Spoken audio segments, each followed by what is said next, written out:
All right, all right, all right. We are going live in 5, in 4, in 3, in 2, in 1. Yo, yo, yo. Tell me what you know. Welcome to a special pop-up edition of the Sunshine Show. Woo! Today, I have a very special guest to bring you guys all the way from Washington. I have the most amazing, the most fabulous, the one and only Jordan Biggs. What's up, Jordan? Hey, how's it going? Good. How are you doing? Good, good. I'm glad to be here. Thanks for having All the way from Washington. Sorry about that. Cool. What's up, Don McDaniel in the house? Yeah, I'm very excited to have you here today. And we kind of just did this last minute to promote the live stream concert that you're going to have tonight. me. Let's talk a little bit about that. Cool. Yeah, where it's kind of it's in a private, small venue. Obviously, because of COVID, we have to keep it pretty mellow, but it'll be fun. We're going to, it's just going to be me. I'm just playing solo tonight without the band. But we'll do probably close to 10 songs probably. And yeah, we're looking forward to it. It'll be fun. Very cool. So let's talk a little bit about your history. How long have you been doing the singer-songwriter thing? I started playing music when I was the earliest I could in school. But I started writing about 15, 16, and just kind of haven't quit since. It's just kind of always been my thing. It's been my outlet, been my therapy, you know. Yeah, I absolutely know. So what led you to pick up the guitar? Do you have like influences, which I'm sure you do? Oh yeah, tons of influences. The main thing is my older brother was in a band, and he played bass for a lot of years, and I just kind of, a lot of his musical influences, a lot of stuff I listened to was brought from him. And seeing him on stage, you know, when I was fairly young, even though I always already wanted to do that, but seeing him was like, you know, it's kind of like, oh, this is real. This is like, you know, plus, I mean, at 15, probably 14, 15, you know, I grew up in Seattle in the 90s. So, you know, I started going to shows in 91, 92, you know, it was basically all in Seattle. You didn't say, oh, do you want to see a movie? Do you want to do this? It's like, what show are we going to? You know, it was just everywhere. There were, you know, it's not like that, you know, anymore, but there was just, what show are we going to? There's, you know, thousands of shows going on all the time. So. Wow, what a special time to be in Seattle. I'm actually wearing my Kurt Cobain nice. today. Let's talk a little bit about that. Was Nirvana a huge influence on you? Did you ever get to see them live? You know, it's crazy. I never saw the local Seattle guy. I mean, I live probably 10 miles from where Kurt lived and where Alice in Chains is from. And some of the Pearl Jam guys live just over in West Seattle, not too far. But I never saw a lot of the local guys, the big local guys. I always waited to see people that came in from out of town, like Violent Femmes, or I saw Sublime once, I think last time they were in Seattle. Whoa, that's major. So it's pretty cool.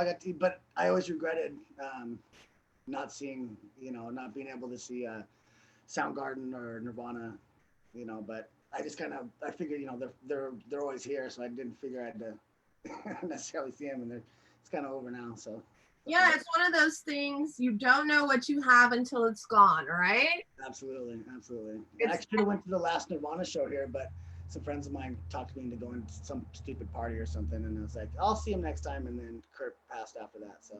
Oh man, that's fucking sad. Wow, dude, that's so cool. What a great history you have. Who's your little friend there? This is one of my dogs, Lily. She's half Frenchie, half Boston, and she's always, every time I'm at my desk or anything, she's got to be on my lap because she doesn't like the view from the floor.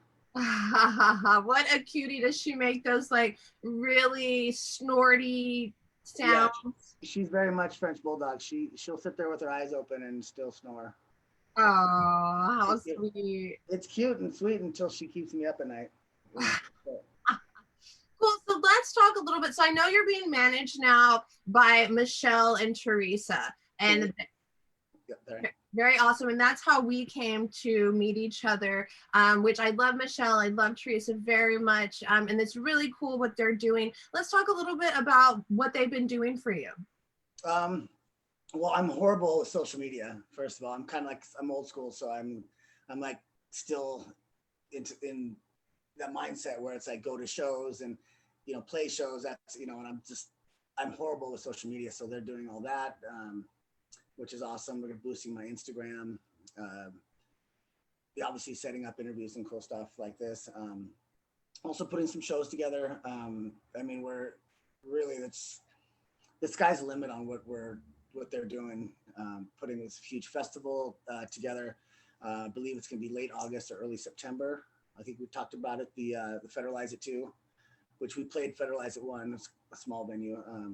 But yeah, just a bunch of stuff, setting up video recordings, live streams, um, all sorts of stuff. We're getting the merches, adding more merch to the website, which there's a ton there, but we're gonna keep adding more stuff. So they've been doing a ton. Hell yeah, dude. That's awesome. I got to like be a fly on the wall last night and witness a conversation between the three of you. And I could tell how demanding they were on you. And I just love it. I think that, when somebody needs that extra push, it's really good to have two powerful people really giving you that push in the right direction. Yeah, they've both been really great, and I love them. They're just amazing people, and they've done a lot for me. I really appreciate it. Awesome. So let's talk a little bit about your music. I know you describe yourself as Americana. Yeah, singer songwriter, Americana, kind of like a lighter rock, I guess. I mean, it's kind of some people have had, like I can't really put my finger on what style it is, and I didn't really go for a style. I grew up listening to punk rock and Johnny Cash and John Prine and a little bit of the old school like Willie Nelson and stuff like that. But mostly I was kind of a punk kid, and I always wanted to be like the singer of like Pennywise or um, No Effects or something. And then when I started writing, it just ended up being kind of more acousticy. And so, it trips people out how tattooed I am. And they're like, oh, I thought you were in a metal band or a hip hop band or something. And it just kind of what came out. I'm kind of self-taught guitars, which I'm not a great guitar player, but because of that. But I just kind of, yeah, just kind of what came out. It's what came out. It's kind of cool. I hope it's unique to people. Yeah. But yeah, I think Americana is probably closest thing I would say. That's really cool. Let me jump in this chat really quick. We have some people here supporting you. Thank you guys all for hanging out. We got Enrique from Ross Rebellion. We got Lindsay. We have Darren Tennyson, Don McDaniel, Brian Monroe. Brian says, gotta love the Highwaymen. Yeah, absolutely. And let's see, Linz has a question. How long have you been playing music? There's definitely some country aspects to your music, but it's a pretty cool mix of folky and rock with some punk in there. Great question, Lindsay. Thank you so much. That is a great question. Well, like I said, I was really young. I started playing in school, which was the recorder, I think, like everyone does. But I played saxophone. I was actually fortunate enough to play steel drums. My teacher, my music teacher, was actually friends with the old guy that invented the steel drums. Really? So we had original steel drums made by the guy that invented them, and so we got to play. I did that for about 3 years while also playing saxophone. I played soprano, alto, tenor, and baritone sax. And then about 15, I think I picked up the guitar, and that's when I started writing. 15, 16. Wow. Okay, so my son, the very first instrument I put him on was the steel pan, the steel drums. So that is an instrument very near and dear to my heart, and it's not an easy instrument to play. Yeah, that's cool. Which one is it? Is it this is the one pan he said? He did the bass steel pan.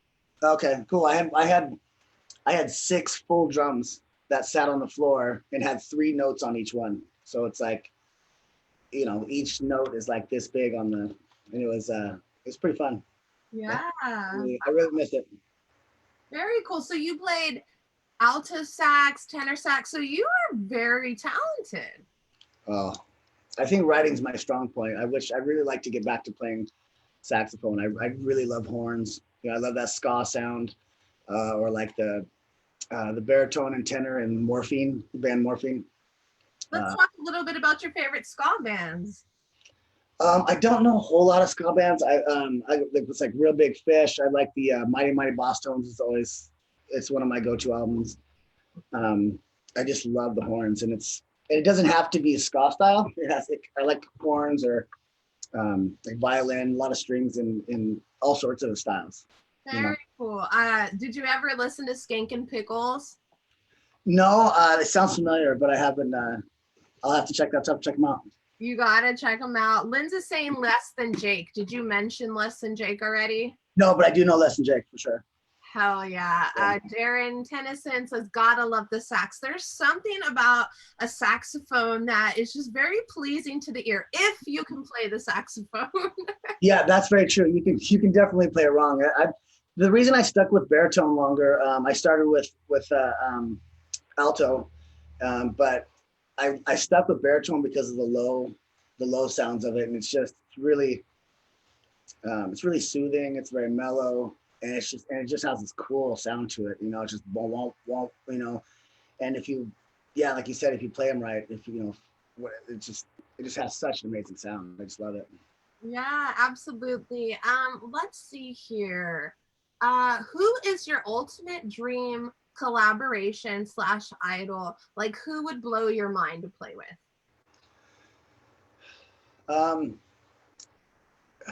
Probably I mean, I would have probably said John Prine or Paul Simon. Paul Simon's still around. We lost John Prine last year, I think. But probably I don't know. I might say Jason Isbell, maybe, or Ben Harper.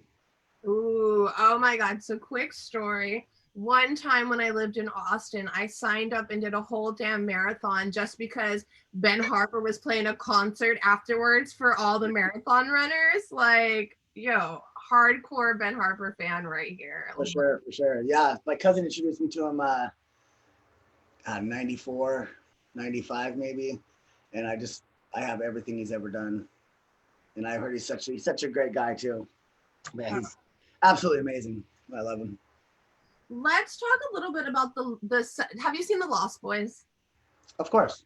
Okay. Do you remember the sexy sax man in The Lost Boys? Oh, with the ponytail and the leather pants. Yeah. I told you I got my sweatshirt when I was in Santa Cruz. I went to the Winchester House and all that stuff, and it was kind of cool to see where Lost Boys. A lot of the Lost Boys was filmed there. Oh yeah, dude. I've gone to the Winchester Mystery House in San Jose as well because I've seen the documentary. I'm like a huge documentary buff. Mm-hmm. And I love mansions and castles and stuff like that. So like one of the first things like I wanted to do was go see the Winchester House, and it's mind blowing because the lady just kept building onto the house and never stopped because she thought the ghosts were after her. So there's like all these secret entrances and like doors that go to nowhere. It's so fucking cool. It was quite a trip. It was on my first. We drove down the first trip down to 17th Street to see my producer, and after it was before San Luis Obispo, went to Slow Brew.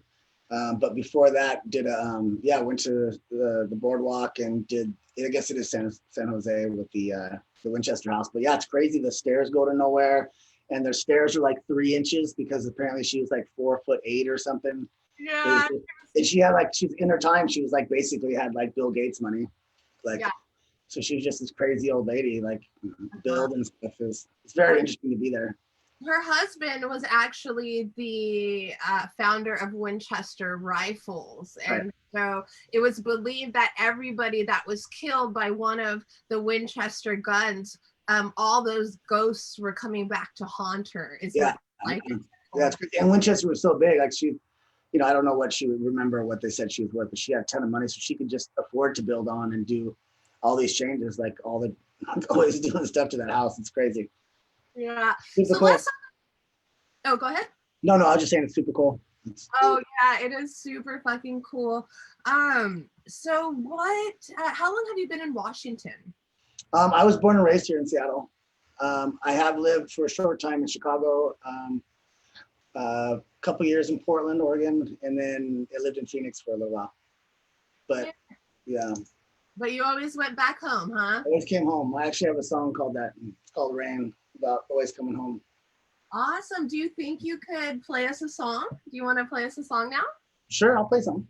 Awesome. Please. That'd be awesome. All right, let me get rid of this thing here. She tries to get up even when I'm playing. Like there's no room, but she tries anyway. Oh, I feel you. My dog is a crazy nut. Like I left for a few hours the other night, and my neighbors actually called the cops to do a welfare check because my dog was howling at the top of its lungs for so long that my neighbors thought maybe one of us was in here dead. Wow, wow, that's pretty gnarly. That's a dedicated dog. Okay, just saying. That is. Oh, real quick, what tea are you drinking? It's I don't remember the company, but it's Throat Coat. It's made by something botanicals. Yes, yes. Yeah, I've been I don't know if it's a sinus thing or what, but it's I've been a little not feeling so well last couple of days, so I've been giving up the coffee and doing the tea. Oh, very good. Sometimes we got to take a break from that coffee. Yeah, absolutely. So hope it sounds good in there. This is the song's called 100 Centuries.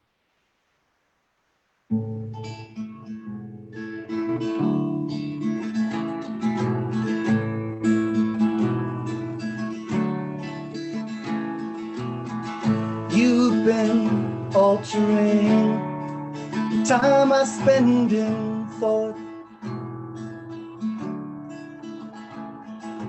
I've been waiting and wondering when our paths may cross again.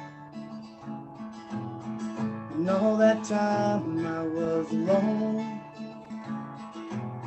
not by myself, but not like when you hold me close. Now I think I know love. And time stands still when you look at me, and anyone can see that I'm wanting you to want me. And I'll be here still in 100 centuries, happy and complete, loving you, loving how you love me.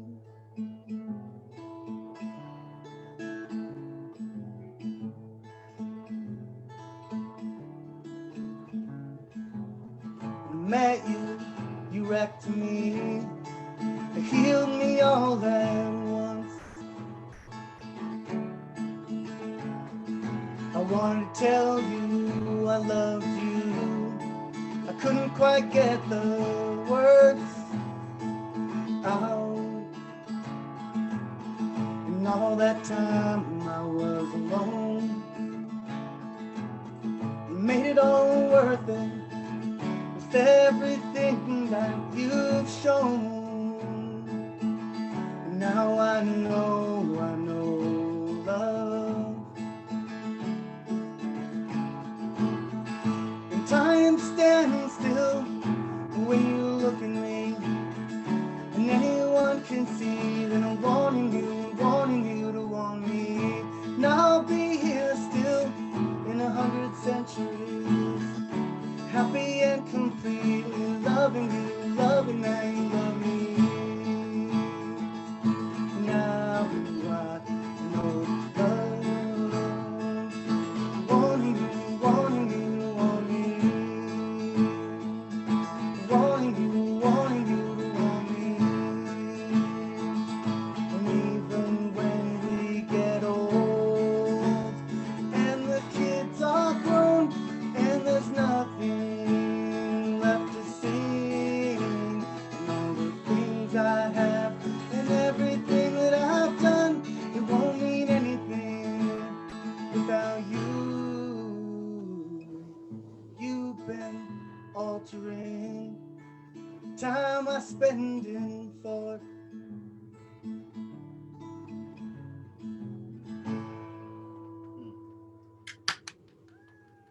Awesome, thanks. Oh, that was great. You have such a great voice, and that's an amazing song. Tell me a little bit about it. Oh, about some. It was started with a past relationship, Don't they all? Don't they all? What? I said, don't they all start with a past relationship? Well, sometimes, I mean, sometimes I've written love songs just from being inspired by a movie, or maybe, overhearing a conversation or something. And yeah, that one, it was kind of, written in the honeymoon stage kind of thing, most of it. And I ended up finishing it and putting the, going in the studio, and then putting the bridge in later. But, a lot of stuff's kind of, in the process until you get to the studio. And then, like my producer Lou is so amazing. He's like, he takes something, basic concept that I have, and just runs with it. And he's such a musical mastermind. And he can just go in with this little song, and he'll walk out of the studio with like, wow, that's me. That's just, it's just, people give me credit, like, oh, whether they like a song, whatever. It's like, I'm like, well, I did write it, but Lewis did so much. It's amazing how much he's a part of it. Well, it's nice to have that extra ear, for sure. Oh, for sure. Sorry, go ahead. Yeah. No, and that extra input. That was all I was going to say. Yeah, for sure. But above and beyond that, I mean, he's just, it's hard to explain how, just amazing he's taken my writing, just so now after watching him and learning from him, how much better my writing is, but also like just the basic songs I brought to him, he was able to just do so much with them. I mean, anyways. Very cool. So I want to talk more about that, but I want to tell you a few of the comments. Everybody, John McDaniel says, really digging this, great tune. Thank you. Darren Tennyson says, beautiful. Brian Monroe says, I dig the vibe you're putting out there, brother man. So you're getting nothing but really great responses from everybody out there. That's awesome. I so much appreciate it. So let's talk, and thank you, Lindsay, for dropping Jordan's social media. You guys, please make sure to go and follow him so that you guys can keep up with him and all the great stuff that he's doing. So we talked a little bit last night about the people that you're actually working with in the studio. Why don't you go ahead and tell the viewers at home who these people are? Are you there? You froze up just a little bit. Hi, Jordan. Where did you go? Where did you go? Woo! Awesome. So, we're good? Yeah, we're good now. Okay, good deal. So my producer is Lewis Richards. And he has a studio in Costa Mesa, California, called 17th Street. And sometimes I'll either go down there and work with a lot of the musicians there and him, or I'll fly him up and we'll work out of Robert Lang Studios, which is in Shoreline, just north of Seattle. So,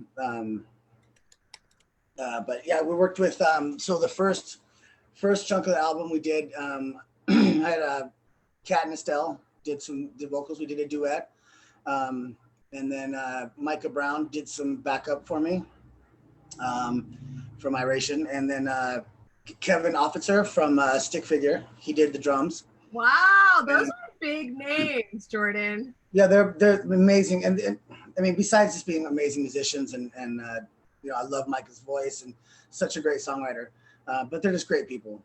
It's like Lou doesn't have people with bad vibes around him. It's just always such good people there. So you're comfortable and you're just surrounded with talent. It's kind of, I really felt out of my league being down there with some of the talent that's there. So, but I also like to work with some people up here, and the Robert Lang Studios is like, it's like a music museum, really. It's like everyone from Dave Matthews to the last place Nirvana recorded, and Foo Fighters, and Heart, and Sir Mix-a-Lot, and some of the Marley Brothers, and I mean, Sir Mix-a-Lot, what? Yeah, Mix-a-Lot, and like Presidents of the United States, and I mean, on and on and on. So the place is, besides being 4 stories and just, amazing. Like you could go play the piano that like Death Cab for Cutie played, and I mean, you're just surrounded. Like it's just this really cool feeling being in there, But also 17th Street in Costa Mesa is like, I mean, I used to say Mike the Dirty Heads used, and wow, dude. So I mean, it's amazing there, and at both places, but it's a different experience because Lewis can he can mix while he's there because it's his studio. Sure. And so we have an engineer that works with us up here, Cassidy, and he does a lot of stuff so Lou doesn't have to, and then he just takes it back to California to do the mixing and stuff. But wow, dude, that's so fucking cool. We got Jay Cantor in the house. What is up, Jay? What's up, Jay? From Street Level Uprising, you guys, if you don't know who this guy is or his band, you have to check them out. Such good fucking people. We got Teresa in the house. What's up, girl? Hey.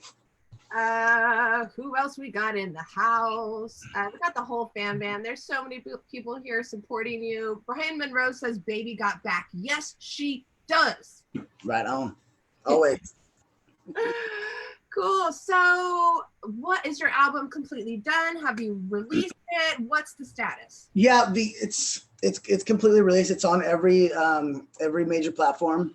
We haven't done an official release yet, but it is definitely on iTunes, Spotify. You can go to YouTube, which we have the two videos done there, and also the full album can be heard there. The Never Say Die album. Cool. And so when did you finish that up? I don't exactly remember when we absolutely finished, but it was released, and then there was some issues, so we took it down and then re-released it. So which was, I don't know, maybe 3 or 4 months ago. But we just kind of we've been waiting on to do something kind of big, to do like a release party to really make it official, and just kind of but with everything going on, I think we're just gonna have to keep start pushing before that. Yeah, man, that is the name of the game. Let's talk a little bit about Big's Corner, which I believe is your Facebook group. Before we talk about that, I really want everybody that's watching, everybody that's listening at home, you guys go and check out the Rocksteady Collective.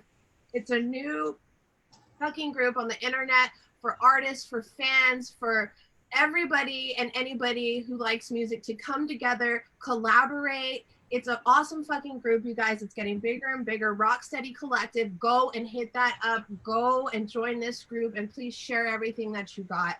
Linz, please drop that in the comments, and let's talk about Jordan's corner. Right on. It's fairly new. Michelle and Teresa set it up for me. So we're kind of working on getting content and figuring out how to have it work smoothly and get more content to be able to put on there. So it's not so it's engaging. It's it's fun. It's a lot of work, huh? Having a group. I'll tell you what. Yeah. Well, I know people that are in tons and tons of groups, and it's like, oh man, it's like I said, I'm not a social media guy, so for me it's a little rough, but I'm working on it. I'm trying to get out of the Stone Ages, but it's fun, it's cool, and I appreciate everybody that's been on there and has been supportive. And yeah, man, fuck yeah.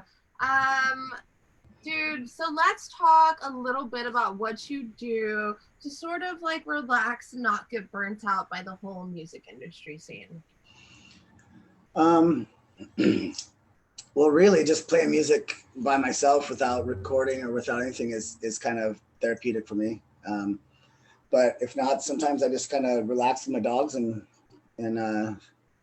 either watch movies or something, or sit by the bonfire, just kind of zone out, put on something, chill to listen to, and just kind of veg out for a little bit. And that's kind of, I'm not a go out a whole lot, so unless it's for shows or something. So I'm kind of a homebody.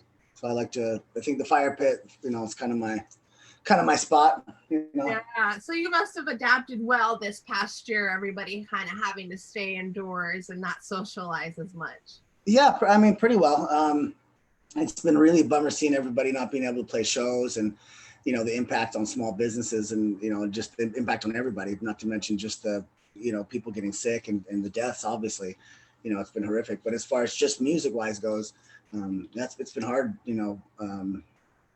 seeing people, especially people that their income is music, that's really rough, I've been doing fine. I'm grateful for being healthy and um, been okay. You know, not struggling too bad, and I've adapted well. So it's a lot Awesome. of other people is I've really been felt sorry for. I've been fortunate. So. So do you have any advice for those people that seem to kind of still be struggling and not sure, what to make of things? I don't know if I'm necessarily the person to ask advice for on it. Do you have any good piece of advice? Maybe some advice that somebody's given you over the years? What's your best piece of advice that you can give people watching? Um, well, I mean, the advice I've gotten is best is to stay engaged. You know, don't let stuff get you down. You know, stay engaged and stay writing. Find inspiration where you can. Um, and just keep going. You know, it's sometimes the rough times are what's gonna inspire you to write or to try something new or so you just kind of try and stay positive, stay don't let the negativity get you down, you know, just try to stay. Sometimes you just got to stick it out. You're not always going to be inspired and be whatever. Sometimes just just Sometimes ride the wave. sometimes you just gotta like sit on the couch and like binge watch 90 Day Fiance, right? You could, yeah. I don't um yeah, that's not quite my show, but yeah, I mean whatever your binge show is, for sure. I was just talking earlier to Raw, the bass player from Suicidal Tendencies, and No. we kind of clicked on the fact that we both are huge 90 Day Fiance fans. Yeah.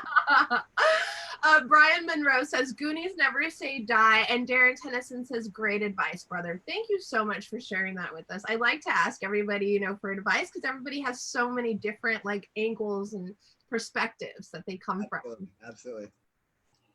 Awesome. Cool. So let's see what else. So we talked about your beginning. We talked about, the album. Let's talk a little bit about your clothing line that you've launched. Cool. It's not officially launched yet. It's called Never Say Die, just like the my album is. And I thought it was besides being a cool name, I think it's also kind of, like people know with Goonies, Never Say Die. It's like, which it's like that's like the Goonie House is actually like 3 hours from here, so it's not that far. But so it's kind of that's so cool. Kind of a northwest thing. So whether you're from Oregon, Washington, whatever. But I just kind of thought that I wanted to do cool clothing, that quality too. That's that we could do is give to multiple charities. So we would pick like this certain shirt or sweatshirt design will go to like say breast cancer, and then this design will go to sell this shirt. It will go to like the veterans or like missing children or is it the murdered missing Indigenous women? There's so many charities out there that need stuff. I didn't want to pick just one. I mean the ASCPA for animal abuse or domestic violence. I mean there's so many things out there, and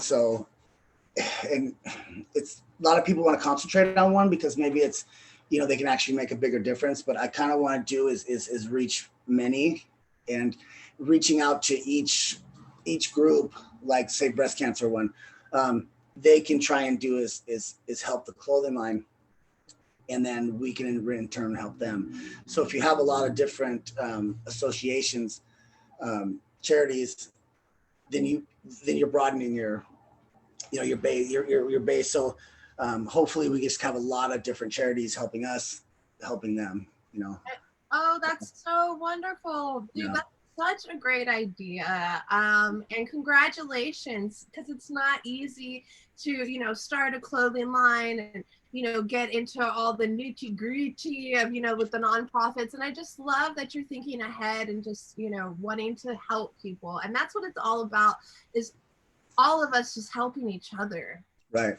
Yeah, I'm a firm believer in not competing into, just like my management team, the Wisdom Warriors are like, it's like everybody's helping everybody. It's such a more positive and healthy environment to be in, and it's part of the clothing line. Is I always wanted to own a clothing line. I always thought it'd be fun and cool, but it turned into something more serious, where it's like I've kind of been it's been all about me or my music, or you know, I've felt a bit selfish, quite a bit selfish over the years, and it kind of feels like if I can do something, for other people, I mean, it obviously feels good to help other people, but um, I can kind of do something I enjoy, and also maybe help people, help animals, help whatever, and but also enjoy it.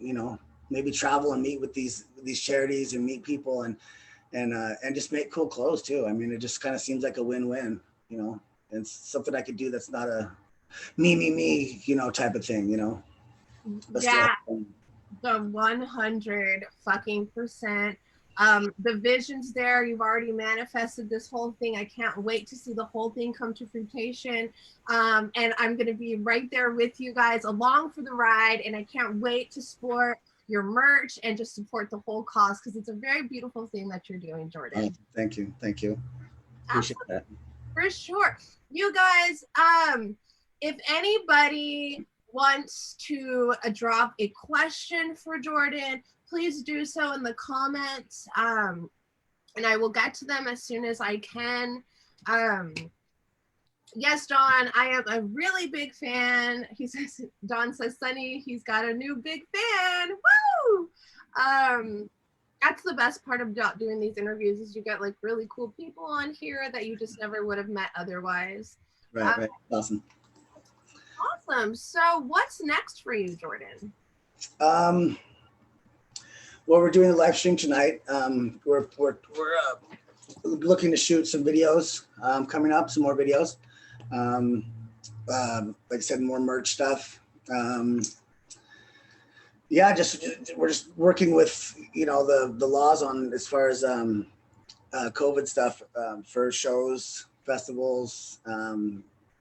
Looking to do tour stuff. It's just kind of everything's kind of up in the air and just kind of wishy-washy, and laws are changing and stuff. And so we're just kind of doing what we can, when we can, and just keep pushing. It's basically what you got to do. Oh yeah.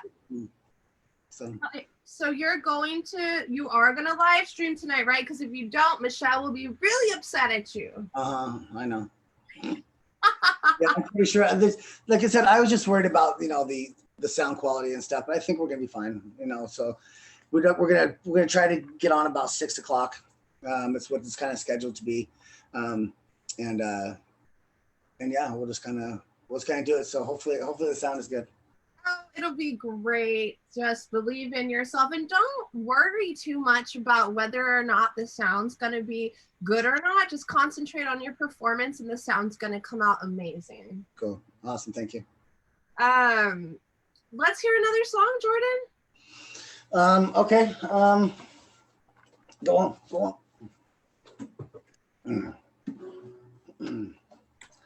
Let's see. So this one, the last one is on the album. This one is off something I wrote a long time ago, which we might be bringing back. So awesome. Called Holding On.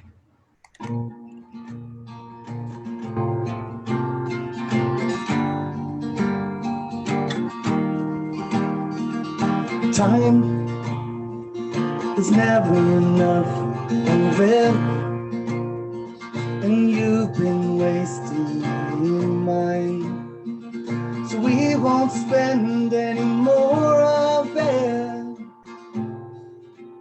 And walk, it never goes away, and like I said before, and it makes sure that I can sleep. I've been waiting, holding on just as long as I can. I've been waiting, holding on. Time, there's never enough of it, and you've been wasting mine, so we won't spend any more of it. In life, it's never what you think, well, at least not for me. And are you who you said you'd be? I've been waiting and holding on just as long as I can. I've been waiting and holding on. I've been waiting and holding on just as long as I can. I've been waiting and holding on.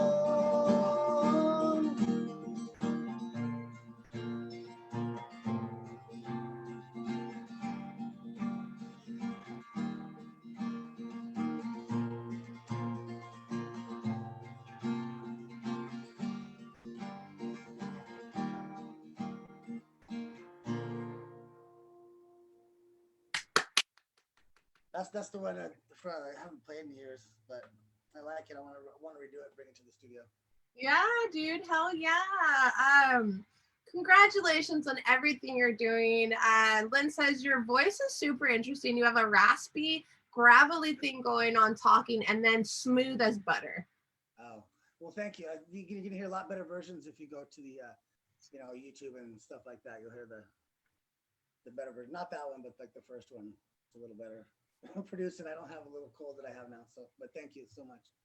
Yeah, dude, hell yeah. So we're gonna start wrapping this up. Let everybody know what's the best way they can support you, find your music. Basically, so I've set up my designers helped me set up my website really good because again I'm horrible at this stuff.